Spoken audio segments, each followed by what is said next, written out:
Hey, I want to welcome our listeners to Podcast Mastery. I'm Podcast Pete, and in the studio, I have Coach Crystal.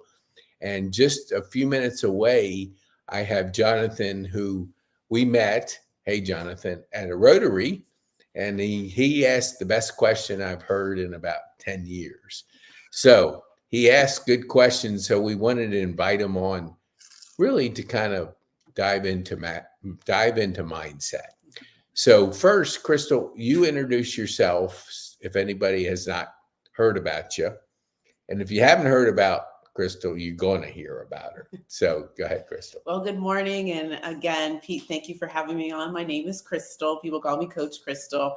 I'm a health and wellness coach and a fitness instructor. And I do classes here at Overture on Mondays and Wednesdays. And I have a clinic in Marietta where we do a lot with weight loss and overall health and wellness alongside my brother, who is internal medicine physician who specializes in weight loss. Awesome. Okay. Jonathan, please introduce yourself, who you are, what you do, and who you serve. Excellent. My name's Jonthan Tremblay. A lot of people now are calling me the emotional intelligence guy. So, there's that. But no, I run an IT company that specializes in integration automations called Gretrix. It's actually the combination of great metrics put together. The camera's backwards. Also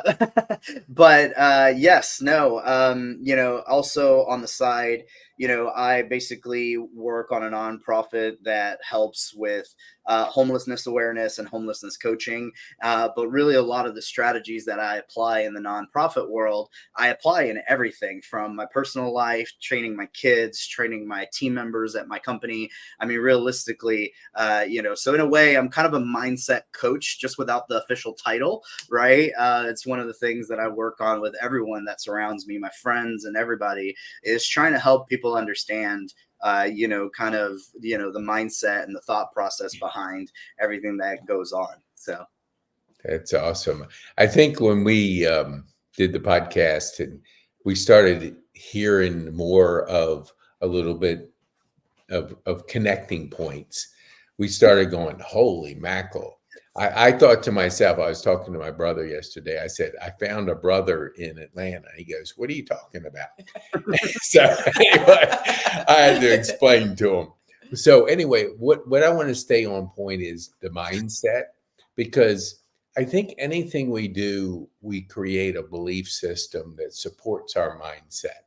So I want Crystal to go first, and then I'd like to ask you, Jonathan. So what do you see, Crystal, from your work with seniors, with people? What is that belief system that they might bring to you that you're walking them through that helps them to kind of overcome the challenge? Yeah, I kind of feel that like the first step is awareness, right? If you're not aware of anything that you want to change or do better, or to kind of challenge yourself with, then you really don't have a base, right? And then from that awareness is the next step is the belief that something can be different, better, or more for you.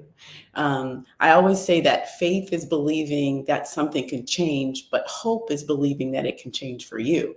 Because sometimes we can believe something can change, but we really don't see that potentially happening in our life, in our situation.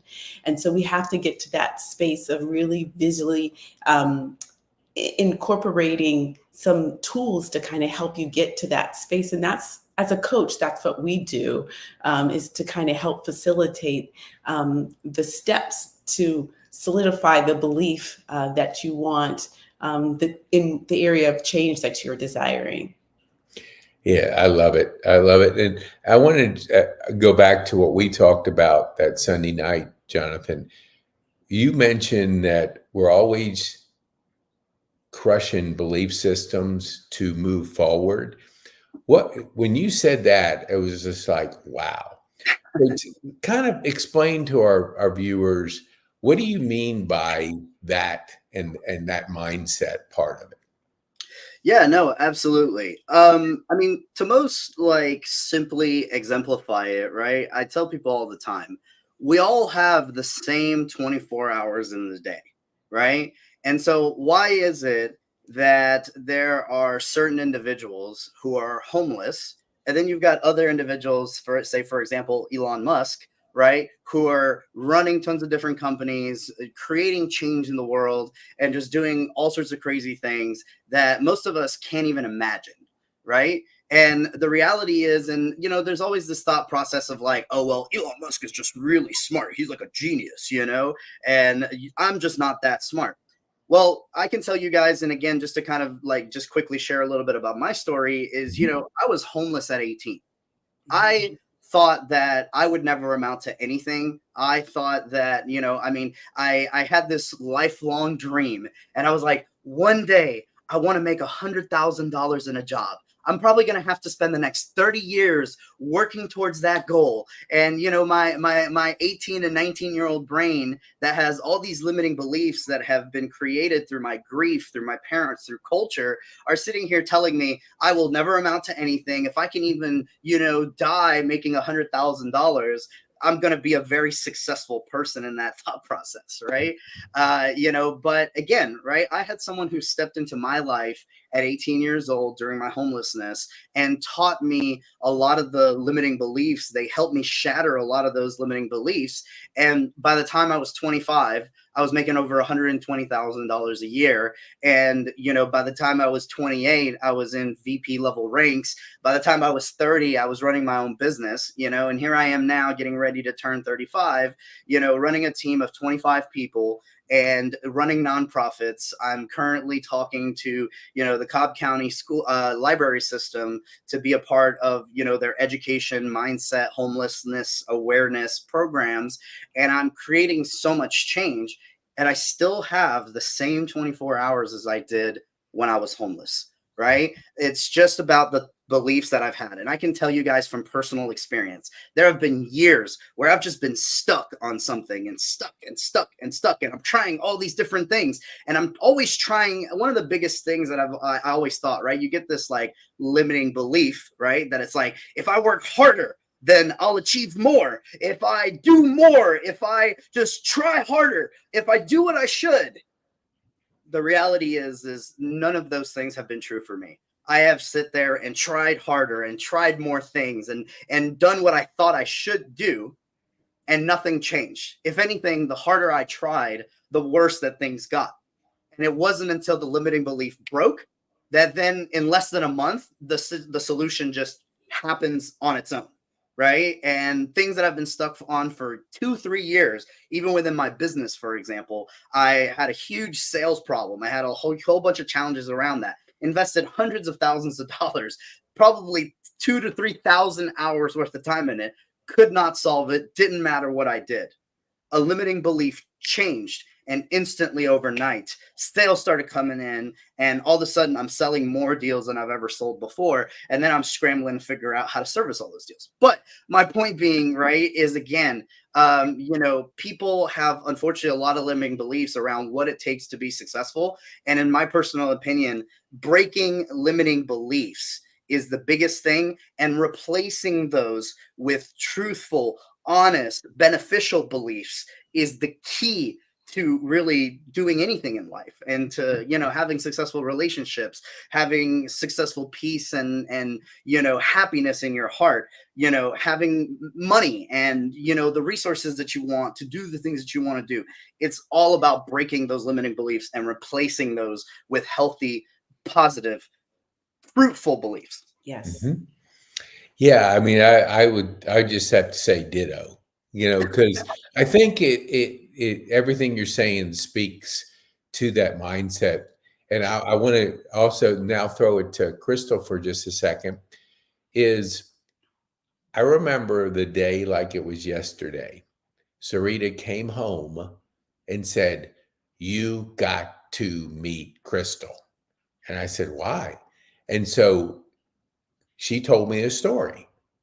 And so I went, "Wow, that's incredible. Yes, I do." And so I want Crystal to share with our viewers that story about her mom, and it's simple, but yet it's mindset. Mhm. And I think she won't, I mean, we may not get into all the background, but she had a nice job, speech pathologist, speech therapy.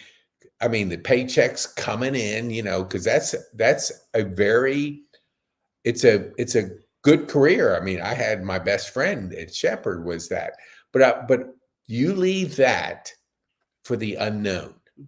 You come to a strange city.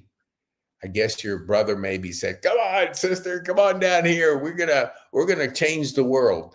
But you leave a regular paycheck for the unexpected. Yeah. What first share about your mom, just so people have a frame of reference, and your journey and what it took mindset wise to kind of get your hands or get your brain around it. Sure. Jonathan, I just wanted to say that what you said resonated with the fact that you were homeless and then somebody came along and gave you another viewpoint of how you can look at your life. And that's kind of how I got into fitness. To Pete's question, is that I had a mom who just didn't ever want to work out and was in a space where she needed it, and we provided her with all types of resources in terms of equipment, and she just never would access it or always say that she'd get to it, right? And so one day I decided to go to the gym with her, and I realized that that space was a very uncomfortable place for her, and I committed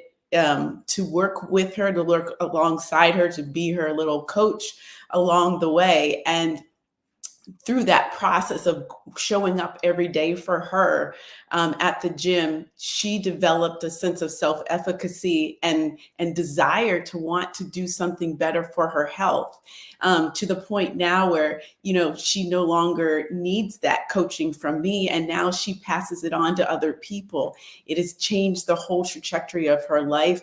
It has significantly improved her health, not only physically, but mentally, and has given her a new lease on life. And so mindset is something that, I shared a book with golfer Pete. It's called Mindset, and it's like you either have a fixed mindset or a growth mindset. And a growth mindset is one who is looking to develop, to experience life, and is willing to take the risk. And people who have a fixed mindset, which in some areas of our lives, we all have both, right? But that fixed mindset is wanting to stay safe. And people, like you said, Jonathan, will stay safe because they've been taught that this is their limitations, that they are in an environment where they don't see anything different. And I always say to people, where you sit is what you see, and what you see is what you'll get. So if I'm sitting in a space where nothing is happening for me and I don't see anything happening for me, then that is something that I will develop as my truth. And so I think having that community around you and people speaking into your life and you're seeing something different and better will help propel you forward in that growth mindset development. Wow. I can't say anything to that. That's Well, so good. I have so much to say to that, Crystal. Mhm. You and I are going to be best friends because I can really tell you get it. It's so crazy. Everything that you said, I basically try to teach to people in so many different ways. I use a little bit of different verbiage, right? I love what you said, right? As far as like what did you say? What you see. Where you sit is where you see, and what you see is where you go.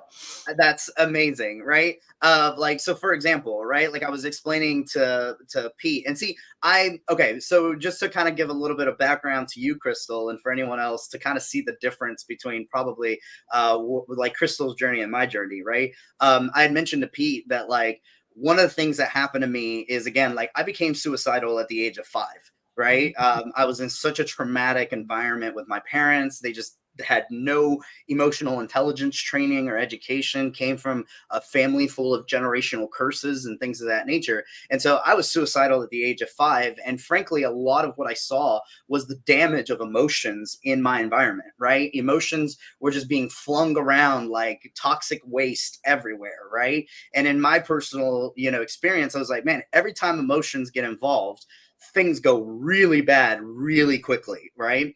And so at 5 years old, I distinctly remember literally making the conscious decision to say, emotions are the devil and logic is king. And so from the age of 5, I trained myself to just shut down my emotions. And so I became almost like this robotic individual, right? Every decision that I made was strategized. Every decision that I made was logical. I mean, and conceptually, over time, what ended up happening is I mastered the art of logical decision making and logical understanding. And that's what honestly like propelled me very, very well in the corporate world where everything is logic based, right? Within 2 to 3 years, I went from having zero experience in the corporate world to being a VP like that because of that capability to simply control my emotions, have none whatsoever, and make every decision in a logical mindset. Now, to Pete's point, right? Since that time, especially running a business was one of the most emotionally awakening moments of my life. Right. Once, in the corporate world, you can even literally lead teams. You can become a VP. You can become very successful with very little emotional intelligence because you don't even have to treat team members with emotional intelligence, really. Right. I've always been a loving and caring person, and just be aware of that is like, love is not necessarily an emotion. It's a state. Right. So I was always very loving and very caring about people, but at the same time, I kind of treated everyone with very little to no emotion. But once I started actually trying to run my own business, it became very, very difficult for me to create a loving environment that had no emotions involved. And that's kind of what brought about my emotional awakeness. So just to kind of like set that background, as you guys hear me talk, and, this is so interesting to me because I see Crystal and she understands the same concepts that I do, but she uses a lot of emotional, verbiage to what she's teaching. Whereas me, my verbiage is very logical in nature, which is very interesting. So again, right, like where you sit is what you see, and what you see is what you get, right? Me and Pete were literally talking about it, and see, my journey, I studied psychology, I studied how the brain works, I studied the science behind how people make decisions, and it's all, by the way, pseudoscience. I wouldn't even call it pseudoscience as much as just self-taught, right? I'm a practical learner rather than an educational sit-down learner, right? But the point is I was literally telling Pete that really, even from a scientific standpoint, right? I work with a company called HeartMath, right? And HeartMath is basically a small technology that you can take home with you that actually allows you to measure your heart rate.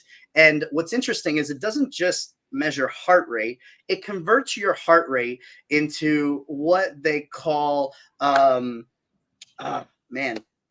convergence, I think is what they call it, right? And your convergence score, what it really measures is how grateful you are versus how frustrated you are. And one of the things that they talk about is like, a lot of people think that your brain is ultimately in control of your body, right? And so one of the things that they talk about is actually there is more signals being sent from the heart to the brain than the brain to the heart, right? And it's one of the things that I tell people all the time, right? Your beliefs dictate your emotions dictate your actions. Absolutely. Right? And it's the same thing that you're saying, right? But just from mine's very scientific in nature, right? Very logical in nature. Yours is more like emotional, and people can get that, right? But you mentioned that, and I thought that that was phenomenal, right? And again, right, like just seeing it from two different angles is fantastic. Then one of the things that I wanted to point out, right, is like what you discussed about like your mother, right? And the situation where you're trying to get your mom to go to the gym and you're giving her all the tools, but ultimately, no matter what you did, it just didn't really work out. And once you actually got her there, you noticed the emotions that were creating the emotions that were creating the actions of not being able to show up to the gym. And then eventually what you did through your coaching is you changed the belief system that was creating the emotions that then created the positive reaction. And this is one thing that I teach people all the time is I'm like, you guys don't understand, like the majority of people don't understand that when things are hard for you emotionally, you are having to work 10 times as hard to perform the same action that someone who feels good emotionally is doing the action. For them to second nature. Not only do they want to do it, not only is it easy for them to do it, but they want to do it because they get positive emotions. And so it's so important to make sure that, again, your beliefs, your emotions, and your actions are all in line with what you're trying to achieve. When your emotions are telling you, man, your logic is telling you, hey, I really need to do this, but your emotions are telling you, I really don't want to do this, you will struggle and you will fight and everything will be hard for you. And that's why it's, again, right? Your limiting beliefs create the emotions that are counterproductive to your action. If you break the belief, that then changes your emotion and then helps you come in to actually do the action, not only with acceptance, but gratitude and pleasure, right? And at that point, I mean, dude, you'll never struggle, right? And that's why it's, again, right, like discipline, perseverance, all these things are taught by so many gurus and so many business professionals and people who are so successful. And it's like, you can achieve success that way. Don't get me wrong. I've done it, been there, done that. Whether you will be happy, whether you will have joy, whether you will actually be able to appreciate the success that you've had, totally different ballgame, because you will always be in this situation where you're always struggling to maintain what you've built, right? So anyway, I know that was a lot, but I just had to speak to all of that. You are right on the money. That's A+.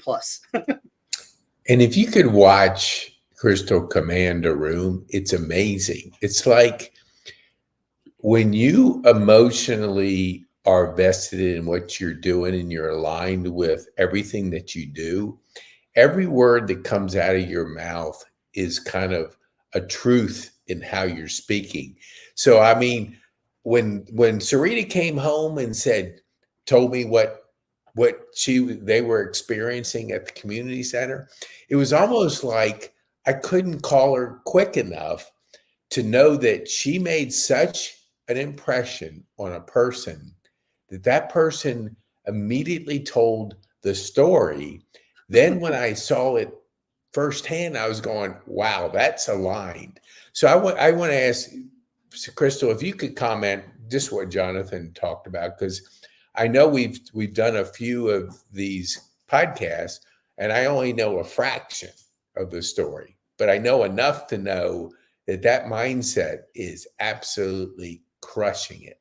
So what did you think about just sharing what Jonthan talked about, and at what point in your life did that mindset click on and you were just like, boom? Yeah.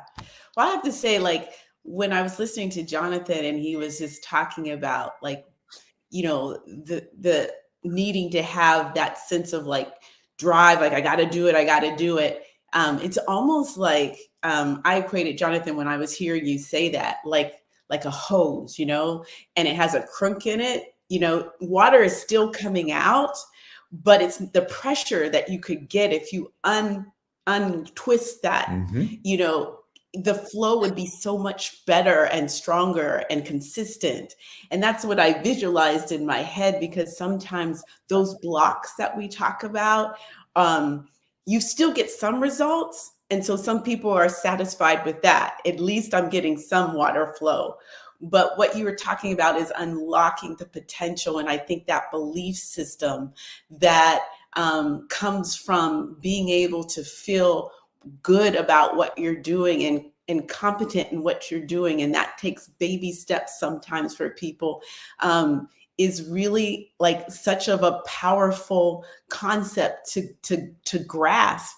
And then it gives you freedom, not only in that arena, because you were talking about how in some areas of your business you were stuck, but it actually perpetuates into the other areas of your life as well. It's not just, sometimes we can compartmentalize things. And in this particular belief system that you have, and I think sometimes what keeps us stuck is that we're always looking for an outcome versus the experience. What am I going to learn? How am I going to grow versus the bottom line? And if we can get our focus on that versus that bottom line, then it really does free us up. No, Well said. say, I mean, I'm just enjoying this. no. And it's funny because Crystal has a class to teach here at Overture. And I don't even know what the time is, but I can We're See, about to hit 9. okay. Well, you know what happens when the teacher doesn't show up? No, I The understand. students leave.